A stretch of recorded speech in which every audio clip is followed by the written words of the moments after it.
Boa tarde a todos. Eh,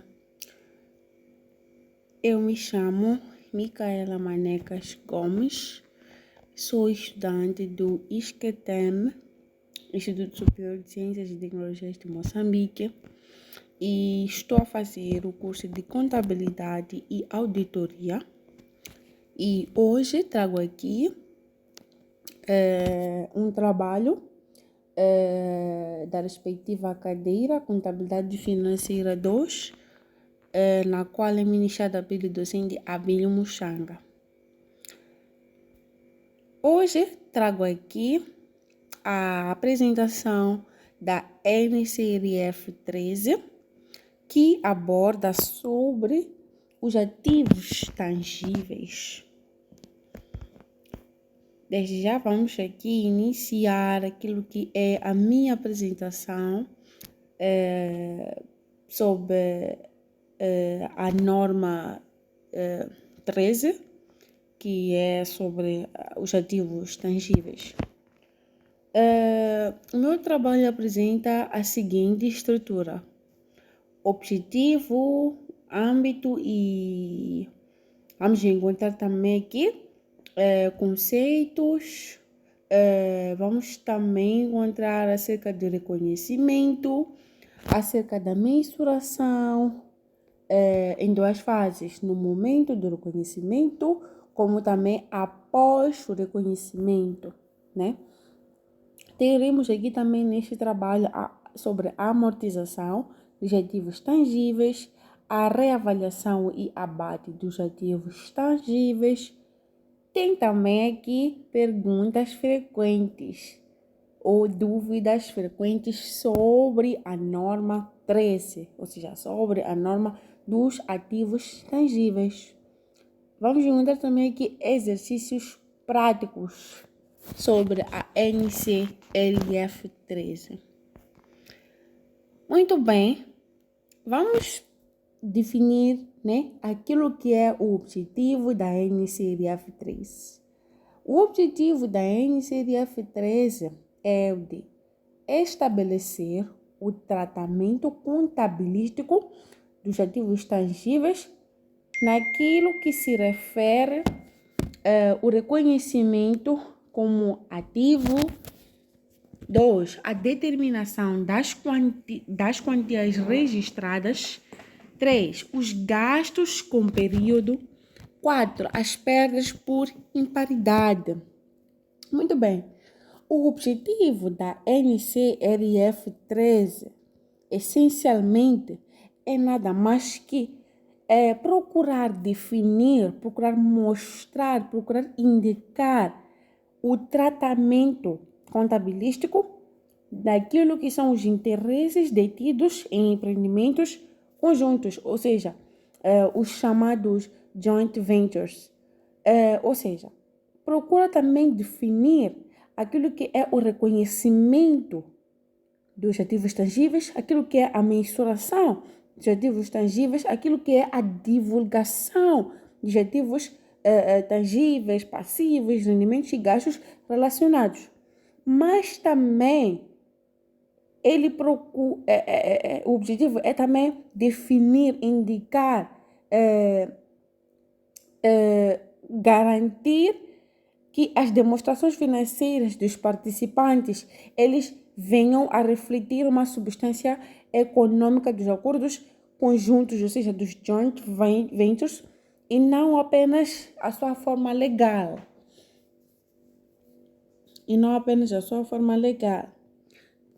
No entanto, vamos agora passar para aquilo que é o âmbito, O âmbito da NCRF 13. Muito bem.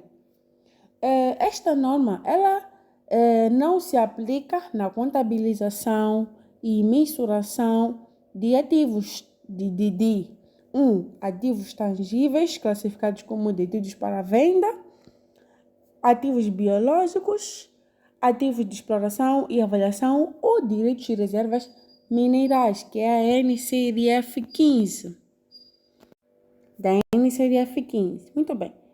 Mas afinal, aonde que a como é que ou seja, aonde que a NCDF13 ela aplica-se? Ela aplica-se a todas aquelas entidades que vão participar de um empreendimento conjunto, ou seja como empreendedores conjuntos, estamos a falar dos joint ventures, que são aqueles que partilham o controle de um empreendimento em conjunto, como também seja como os operadores conjuntos, que são os joint operators, que são aqueles que participam numa gestão e operação de uma atividade conjunta, né? Então, esta norma ela é aplicável a todos os tipos de empreendimentos conjuntos. Estamos a falar das atividades que são controladas em conjunto, ou seja, as partes usam os seus próprios ativos e elas também reconhecem a sua parte dos resultados. Estamos a dizer que também elas vão se aplicar a ativos controlados em conjunto, que são as partes que possuem conjuntamente ativos específicos e vão partilhar responsabilidades, rendimentos. Vamos dizer que também ela vai se aplicar, nomeadamente, a entidades controladas em conjunto, que são as partes. As partes vão criar uma nova entidade separada com controle conjunto, mas elas não vão se aplicar por exemplo, a investimentos em subsidiárias, ou seja, a investimentos controlados que são tratados na NCDF 14, por aí. Os investimentos em associados que têm uma influência significativa, mas não um controle conjunto, né? Que são tratados pela norma, pela NCDF 15, que trata sobre os recursos minerais. Elas também não vão se aplicar a operações simples, sem controle conjunto. Se uma das partes, por exemplo, fornece bens ou presta serviços, se ela não partilhar o controle, a NCDF3 não vai ser aplicável nesta norma, naquela norma, né? Então, para que uma operação ou o acordo esteja dentro do âmbito da NCDF13, deve existir, por exemplo, um acordo contratual entre as partes, né? Entre as partes, como também um controle conjunto sobre a atividade, ou seja, nenhuma decisão importante pode ser tomada sem o consentimento das partes, né? Então, é mais ou menos isso. É mais ou menos isso. Passamos agora para aquilo que diz respeito aos conceitos, né, da NCDF13, posso assim referir, né? Bom, temos aqui ativo vs ativos tangíveis, ou seja, ativo versus ativos tangíveis. Bom, ativo é nada mais que um recurso é um recurso proveniente de acontecimentos passados que são controlados pela entidade do qual se esperam benefícios econômicos futuros, ou seja, um ativo, né?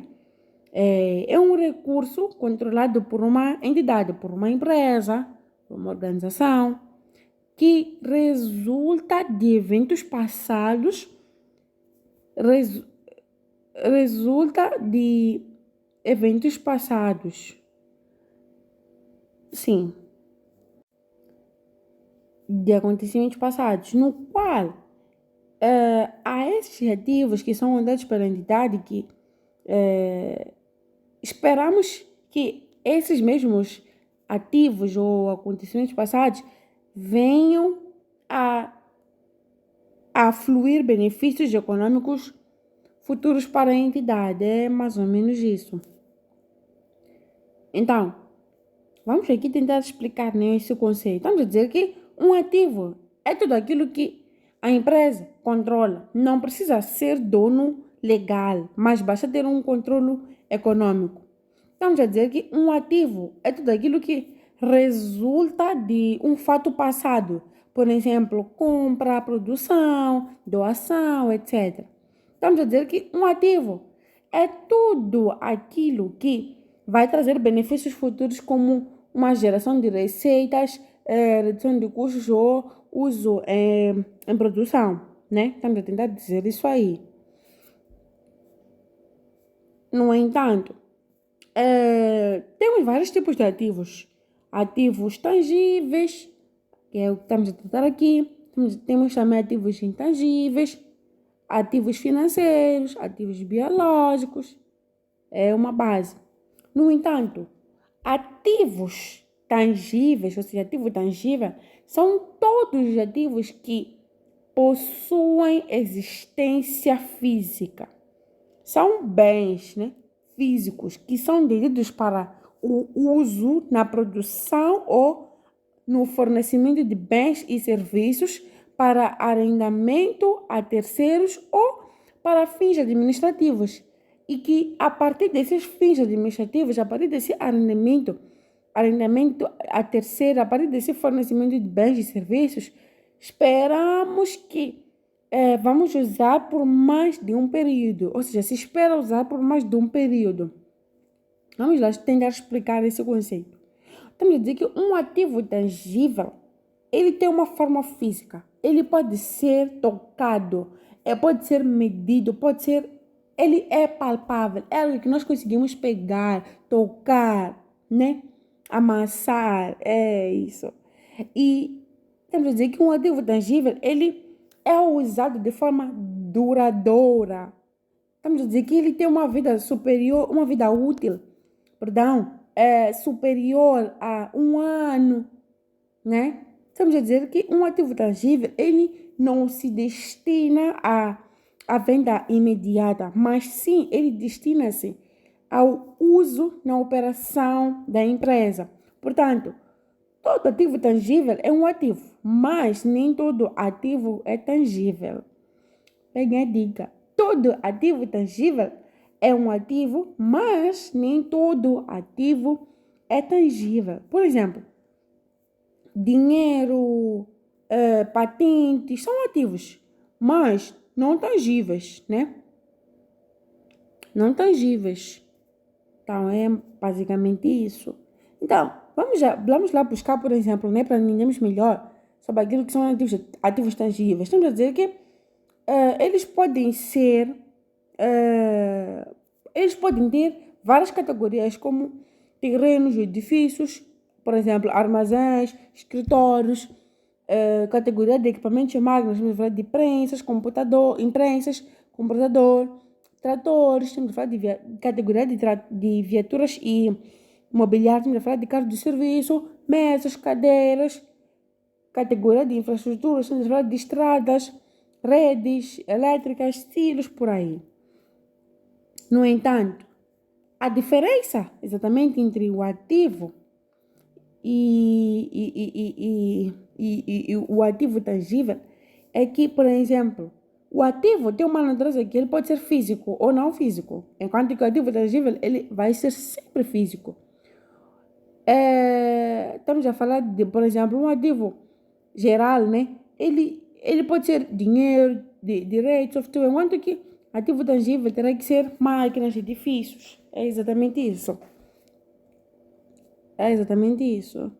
No entanto, passamos agora para aquilo que diz respeito aos bens tangíveis versus ativos tangíveis. Muito bem. Aqui, temos a dizer que o bem tangível é qualquer item ou coisa física. Quero acreditar que fizemos uma confusão. Como é que o bem tangível vai ser uma coisa física? E vimos lá também que o ativo tangível é aquilo que nós conseguimos pegar, né? É algo tangível, algo que tocamos. Bem, estamos a dizer que bens, ou seja, bens tangíveis ou bem tangível, são coisas físicas, ou seja, são objetos materiais que têm uma existência concreta e pode ser visto, tocado ou medido. Se notarmos, tem uma pequena relação, mas segurem aí.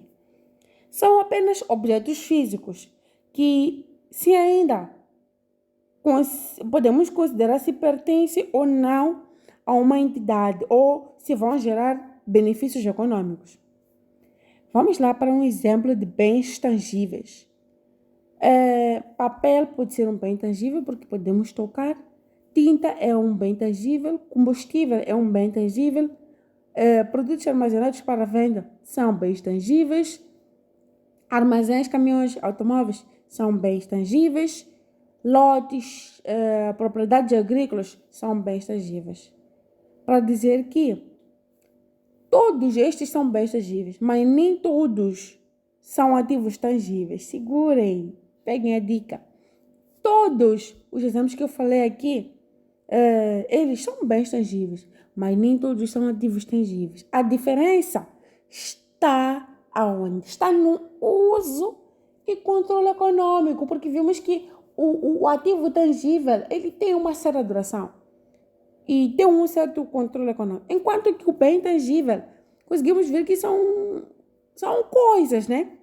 São coisas tocáveis, etc, etc. Posso assim dizer. Então, os ativos tangíveis, eles podem ser bens físicos, ou seja, podem ser bens tangíveis, no qual eles são detidos pela empresa, para uso na produção ou no fornecimento de bens e serviços para o arrendamento a terceiros ou para fins administrativos e que esperamos usar durante mais de um tempinho. Em outras palavras, são bens tangíveis com valor econômico, mas que a finalidade duradoura, ou seja, são bens tangíveis com valor econômico e finalidade duradoura, que são controlados pela entidade, mas não são destinados à revenda imediata, né? Podemos dizer assim. Eu acho que deixei aqui ficar uma pequena dúvida, né? Sobre exatamente o que é bem tangível, o que é ativo tangível. Temos que os bens tangíveis, eles são objetos físicos, materiais palpáveis. E temos que os ativos tangíveis são bens tangíveis que têm valor econômico e são usados de forma duradoura pela entidade. Dissemos que os bens tangíveis, eles podem ou não pertencer à empresa, enquanto que os ativos tangíveis, eles pertencem e são controlados pela empresa. Dizemos que os bens tangíveis, eles podem ser para o uso, venda ou consumo, enquanto que os ativos, eles são usados para operação, produção de serviços de administração. Dissemos que os bens tangíveis são de curto ou longo prazo, enquanto que lá, eles são sempre de longo prazo, como vimos que levam um ano. Então, é basicamente isso. No entanto, temos aqui o próximo tema aqui, temos aqui um esquema, né? Daquilo que é um bem, daquilo que é um tangível, daquilo que é um intangível. Ou seja, temos aqui um ativo, um bem, um ativo tangível e ativo intangível. Um pequeno esquema que eu deixei aqui ficar. Reconhecimento. Vamos passar agora, né, para aquilo que é o reconhecimento. De acordo com a NCRF 13, ativos tangíveis, ou seja, ativos tangíveis que a NCRF 13, perdão, o reconhecimento de um ativo tangível, ele vai ocorrer quando dois critérios fundamentais serem cumpridos, serem satisfeitos. Por exemplo, é provável que benefícios econômicos futuros associados ao ativo fluam para a entidade. Ou seja, o ativo deve gerar benefícios como produção, rendimento ou redução de custos no futuro. Esperamos benefícios. 2. O custo do ativo pode ser mensurado com fiabilidade.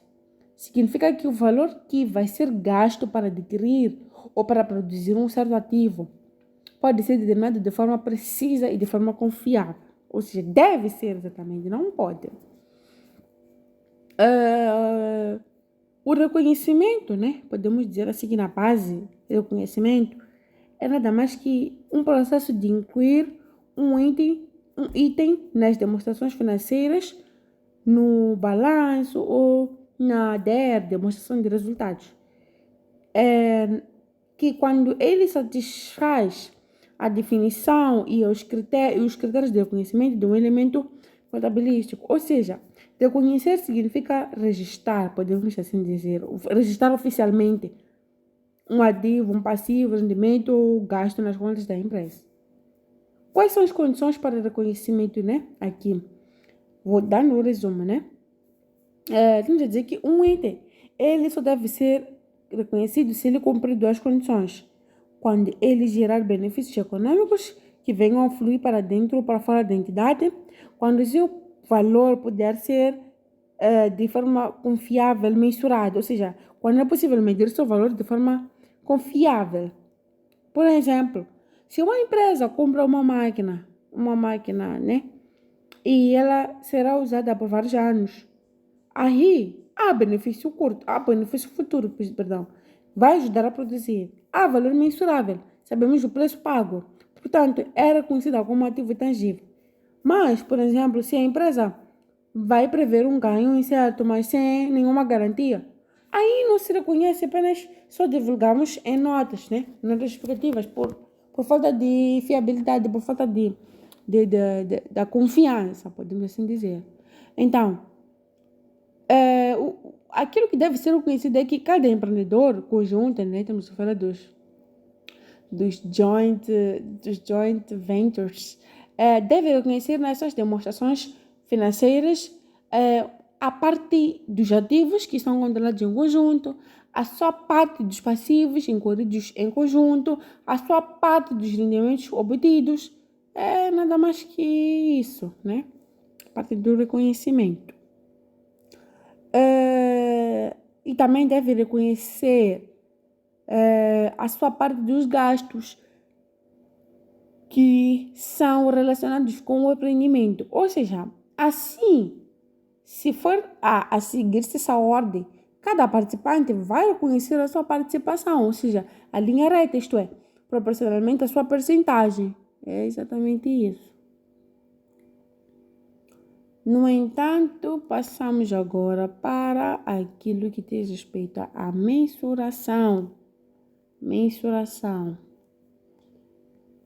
Aqui na mensuração, dá para dizer que os ativos tangíveis, eles são mensurados pelo seu custo inicial, onde o custo inclui o preço de compra, menos os descontos e abatimentos, os impostos não reembolsáveis, os custos diretamente atribuíveis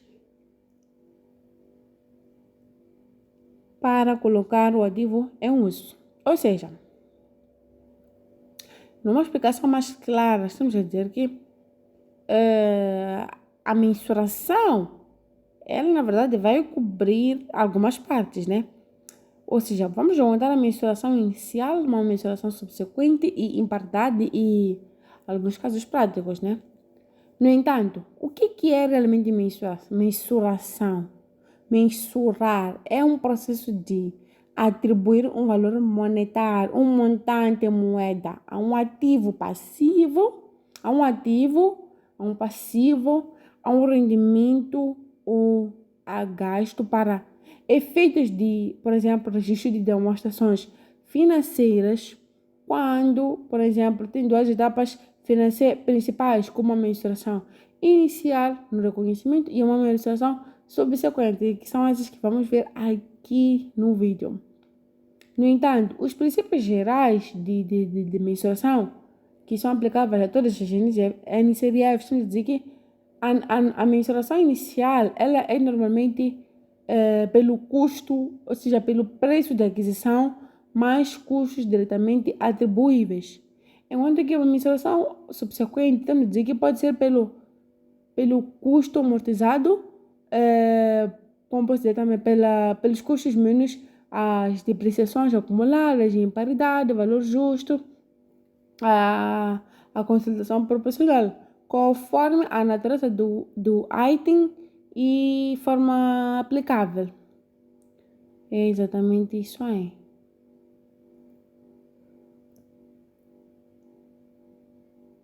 Então, passamos agora para a mensuração após o reconhecimento. Estamos a dizer que temos aqui mensuração após o, o, o, o reconhecimento. Muito bem.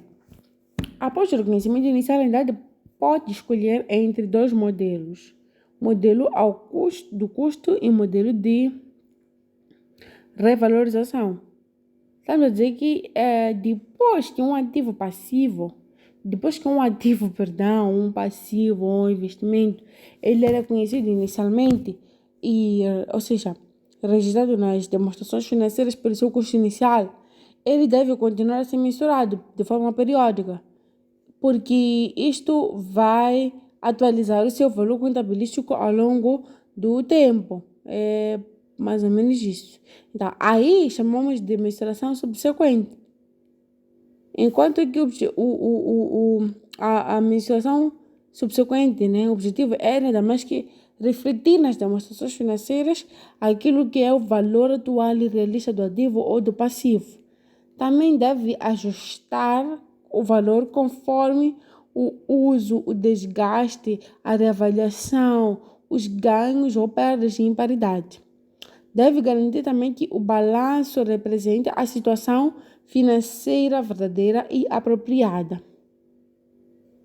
Mais ou menos isso. Enquanto que o modelo de revalorização é quando o ativo é misturado ao valor justo do mercado, na qual vai ser deduzido de depreciação acumulada subsequente.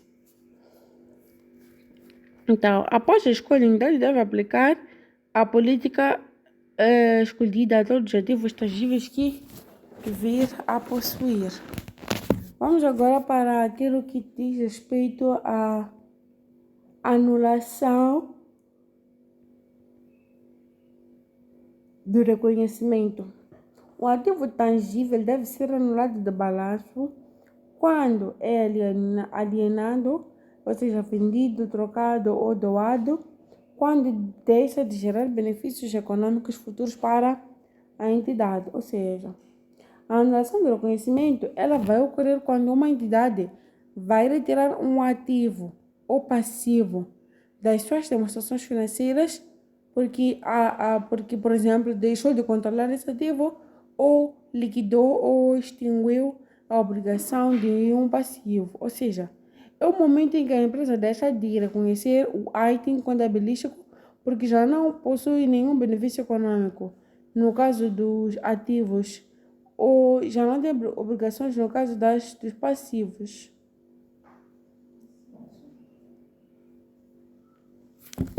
É exatamente isso. Então, passamos agora para aquilo que diz respeito à amortização. Qualquer bem do ativo tangível, ou qualquer parte desse bem cujo o custo é significativo em relação ao custo total do bem, deve ser amortizado de forma separada, onde temos a seguinte contabilização. Ou seja, deixa eu dar uma pequena contextualização, né, daquilo que aborda a amortização aqui. Sabemos que a amortização ela é semelhante à depreciação, né, mas que é aplicada aos ativos intangíveis como software, patentes, licenças, e que tem como objetivo reconhecer gradualmente o custo do ativo como gasto nos resultados do exercício. No entanto, as regras gerais da amortização aqui é que deve determinar-se o período durante o qual se espera que o ativo gere benefícios econômicos, que é a tal vida útil. E também é que o valor que se espera recupera no final da vida útil do ativo. Onde, por exemplo, a amortização é igual ao custo inicial menos o valor residual, igual à repartição ao longo da vida útil. Temos também aqui a contabilização, onde temos essas 5 amortizações do período A32, que são os ativos tangíveis. pelo registro da amortização no método direto.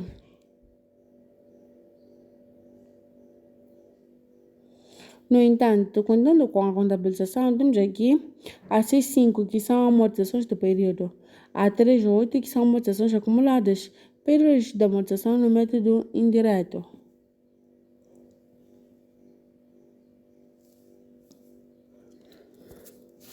Passando agora para os métodos de amortização, temos aqui as cotas constantes, o desgaste funcional, o registro das amortizações. Cotas constantes, temos aqui as seguintes fórmulas. A amortização acumulada vai ser igual ao valor da aquisição menos a taxa de juros de imposto. A amortização acumulada deve ser igual a amortização anual vezes a constante. E a amortização anual deve ser igual ao valor da aquisição menos o valor residual vezes a taxa.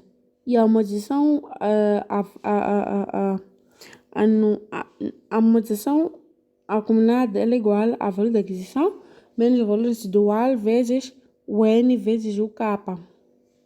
E valor líquido ou valor contabilístico é igual ao valor da aquisição menos a amortização acumulada. Passamos agora para o desgaste funcional, onde temos a amortização anual, que vai ser igual à utilização dividida pela capacidade instalada vezes o valor da aquisição menos o valor residual. Temos aqui também a amortização acumulada, onde temos a soma das amortizações anuais, a amortização anual 1, 2, K em diante. Temos aqui o valor contabilístico ou líquido, que ele vai ser igual ao valor da aquisição menos a amortização acumulada. Reavaliação. Aqui na reavaliação, né, de ativos tangíveis, temos aí, por exemplo, o valor da aquisição, que vai ser igual ao valor da aquisição, variação, na verdade, do valor da aquisição, igual à variação da aquisição vezes o valor residual. Temos a conta 3.2 a 5.6 pela reavaliação do valor da aquisição. E temos aí também a amortização acumulada vezes a taxa, né, que são 9.8, que são, temos sim a taxa, não temos a seguinte contabilização, a 5.638 pela revelação da amortização acumulada. No entanto, a seguir temos aqui acerca de abate de ativos tangíveis, com mais-valia e com menos-valia.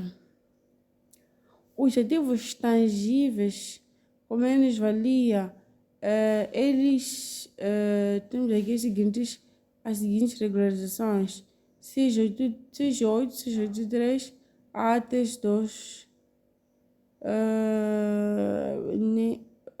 Temos aí também ao lado a conta 1, ou podemos usar caixa ou bancos, perdão. A conta 4.5, que são outros devedores, e a 3.2 pela troca ou venda de bens abatido. Então, exatamente isso. Temos aqui também 3.8 a 3.9.6, 6.3 pela abate da amortização acumulada. Então, chegamos agora para aquilo que são os exercícios desta NCDF 15. Então, temos aqui o exercício que diz o seguinte: a empresa GADB comprou uma viatura no valor de 100 mil meticais, cuja vida útil é de 5 anos. No final do segundo ano, procedeu com a reavaliação, tendo sido refinado 20% como a coeficiente de reavaliação. Pretende-se o registro Pretende-se o registro das amortizações do primeiro ano, pretende-se o registro da aquisição da viatura, pretende-se também, por meio de custos constantes, pretende-se a reavaliação do bem no segundo ano. Temos aí a resolução que diz o seguinte: temos aí a 3.2, ativos tangíveis, temos que entrar na guarda de mamãe. Temos aqui 32, a conta 324, que trata sobre equipamento de transporte, no valor de 100 mil meticais. Tem a 44 Estado, com ativo 4432, são ativos tangíveis no valor de 17 mil meticais. Temos aí também a 46, aí temos 50%, né, de 17 mil, mais ou menos isso. Então aqui na 46 temos outros credores, onde temos 117 mil. Pela aquisição do bem. Se esquecer que sempre temos que colocar aí o histórico. Continuando, temos aqui a parte, o pertence 2, que diz o seguinte: a variação da amortização anual igual a 100 mil dividido por 5, nos dá 20 mil meticais. O lançamento fica o seguinte: a amortização do período, ativos tangíveis, 20 milhões, amortizações acumuladas são 10 milhões, é mais ou menos isso. No entanto, aqui colocamos aqui os lançamentos de regularização, os lançamentos, né, ou seja, a contabilização. Temos aqui 65, amortização do período, 651, ativos tangíveis, valor de 20 mil meticais, a 38, amortizações acumuladas, 382, ativos tangíveis no valor de 20 mil meticais, pelo juros da amortização. No terceiro passo, já temos a continuação do valor da aquisição, vai ser igual ao valor anual vezes a taxa. Não temos aí os 100 mil vezes os 20%. Já ficamos com 20 mil meticais. Temos aqui o seguinte lançamento. Ativos tangíveis, equipamento de transporte são 20 mil meticais. E também a 561 revalorizações legais, que tem um valor de 20 mil meticais pela revalorização do valor da aquisição. De seguida, temos aqui também a parte 3, que é a continuação, a avaliação da amortização acumulada, onde temos a amortização anual vezes a constante, onde teremos 40 mil meticais. E lá teremos também a amortização anual vezes a taxa, onde teremos aqui 8 mil, né? Então fazemos o lançamento, a revalorização legal são 8 mil, ativos tangíveis 8 mil são os ativos tangíveis pela reavaliação da amortização acumulada. O segundo exercício diz o seguinte: compra de uma viatura por 500 mil meticais, cuja vida útil foi estimada em 5 anos e não se fixou qualquer valor residual. Pertence: 1. Lançamento contabilístico de aquisição. 2. Calcule o registro das amortizações pelo método de cotas constantes. Então, temos aqui a resolução, onde temos 3.2, ativos tangíveis, 3.2.4, é só ir para o plano de contas, ver essas contas e já não falta nada. 3.2.4 no valor de 500 mil meticais, 4.4 do Estado, 4.432, 80 mil meticais, 4.6...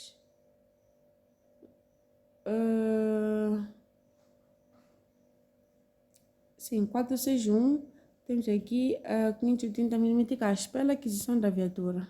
Em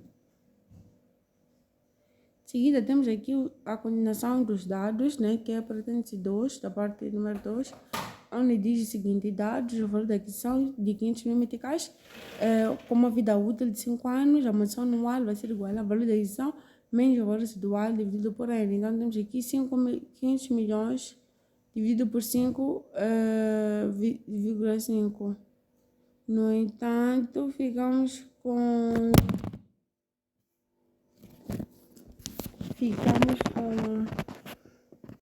aqui com uma amortização anual de 500 mil dividido por 5 e ficamos com 100 mil meticais. e fazemos aqui o lançamento, que são 65, amortização do período, 651, 100 mil meticais, a 382, segunda vez com a 382, 100 mil meticais. Pelo registro da amortização anual, referir que as contas aqui só virmos no plano de contas, né? Só para não levar muito espaço aqui, não coloquei o nome, né, das subcontas. É só irmos para o plano de contas, depois de CNF, né? E vamos lá ver as contas, né?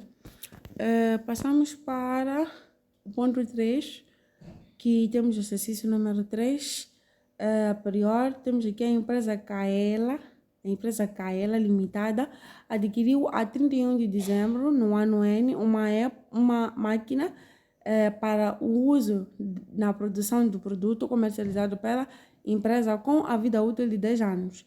O valor da fatura era de 100 mil meticais e o custo de transporte de 20 mil meticais, custo de despacho 10 mil meticais e o custo de montagem e teste da máquina 5 mil meticais. Foi estipulado que a máquina, depois da sua vida útil, ela estivesse avaliada a 10 mil meticais. E, portanto, aqui o registro da máquina, o cálculo da amortização no primeiro ano e também o terceiro ponto que diz respeito ao valor contabilístico da máquina no quarto ano da data da aquisição. Muito bem. Vamos agora passar para a resolução. Então, temos aqui o primeiro, né? O valor da aquisição mais o valor da fatura mais todos os custos até o ativo estar a funcionar. Então, ficamos com o valor da aquisição, né? Que vai ser igual aos 100 mil meticais mais os 20 mil meticais mais 100 mil meticais. E o valor da aquisição vai ser igual a 125 mil meticais. Temos aqui também a conta 32, ativos tangíveis, tirar 32, 1 sob conta no valor de 125 mil meticais, 44 Estado, 4432, 2.250 mil. Enquanto a partida com o banco, que vai receber esse valor, 121, 146 mil e 250, depois da ordem, pelo registro da aquisição do ativo. Temos aqui o segundo passo, o segundo pertence, né? O segundo ponto do exercício, onde temos para calcular a amortização. Sabemos que a amortização é igual ao valor da aquisição menos o valor residual, tudo isso dividido pela vida útil. No entanto, a amortização vai ser igual a 125 mil meticais menos os 10 mil, só dividido por 10. Então, ficamos com 11.500. E fazemos aí o lançamento, onde teremos a amortização do período, com a sua subconta 651, no valor de 11.500 a 38, a amortização acumulada com a sua subconta 381, no valor de 11.500. E colocamos o histórico pelo registro da amortização acumulada pelo método indireto.